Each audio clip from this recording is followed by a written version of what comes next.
Assalamualaikum warahmatullahi wabarakatuh. Saya Muhammad Haikal Fawaz. Di sini saya akan membahas tentang kitab-kitab ulama Indonesia, ilmu tauhid, ilmu tafsir, ilmu fikih, ilmu hadis, dan ilmu tauhid. Yang pertama di sini ada pengertian ilmu tauhid. Ilmu tauhid ialah ilmu yang membicarakan tentang cara-cara mendapatkan akidah agama dengan mempergunakan dalil-dalil yang meyakinkan, baik dalil-dalil itu merupakan dalil nakli, dalil akli, ataupun dalil wajdani, perasaan halus. Perasaan ulama di setiap umat berusaha melihara agama dan meneguhkannya dengan aneka macam dalil yang dapat mereka kemukakan. Tegasnya, ilmu tauhid ini dimiliki oleh semua umat, hanya saja dalam kenyataannya lah yang berbeda-beda. Terus berikutnya di sini ada pengertian tafsir. Secara bahasa, tafsir berasal dari kata fassarah yufassiri tafsiran, berarti penjelasan.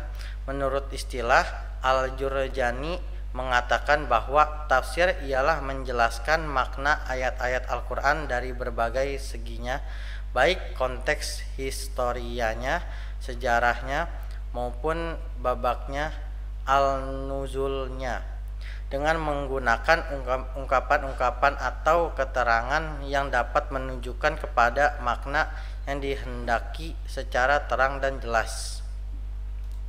Selanjutnya di sini ada pengertian fikih.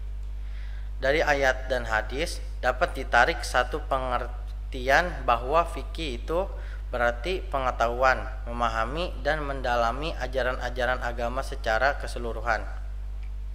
Jadi, pengertian fikih dalam arti yang sangat luas sama dengan pengertian syariah dalam arti yang sangat luas.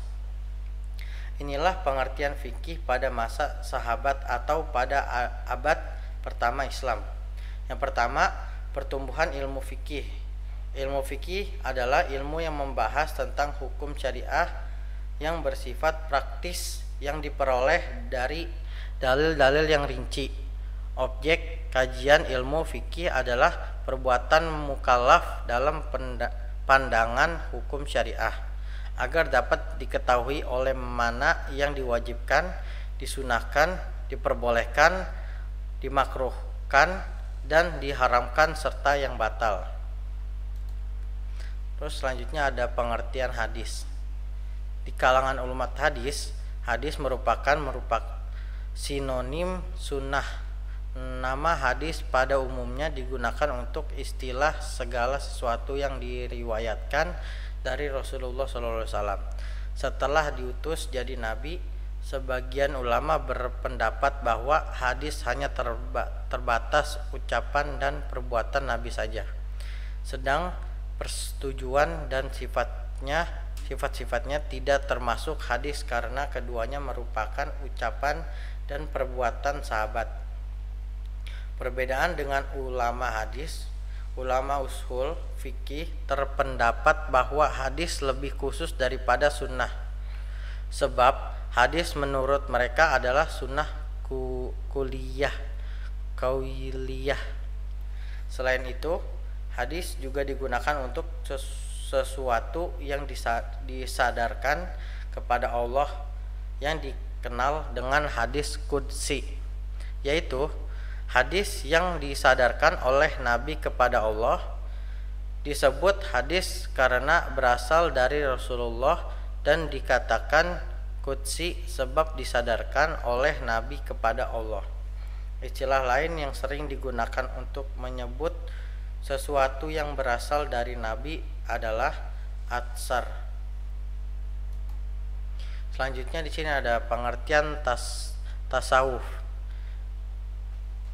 Yang pertama, secara lughawi dalam mengajukan teori tanggapan pengertian tasawuf, baik secara etimologi maupun secara istilah. Para ahli berbeda pendapat. Secara etimologi, yang kedua ada sejarah tasawuf. sudah menjadi suatu kenyataan bahwa periode Nabi Muhammad SAW adalah periode di mana Nabi setelah mengalami keberhasilan luar biasa dalam mengembangkan amanah Allah Subhanahu wa taala untuk menyampaikan misi kenabiannya kepada manusia di dunia. Dalam realitas histori menunjukkan kelahiran tasawuf dalam Islam itu bermula dari gerakan hidup suf, atau dengan kata lain cikal bakal aliran tasawuf Islam adalah gerakan hidup zuhud.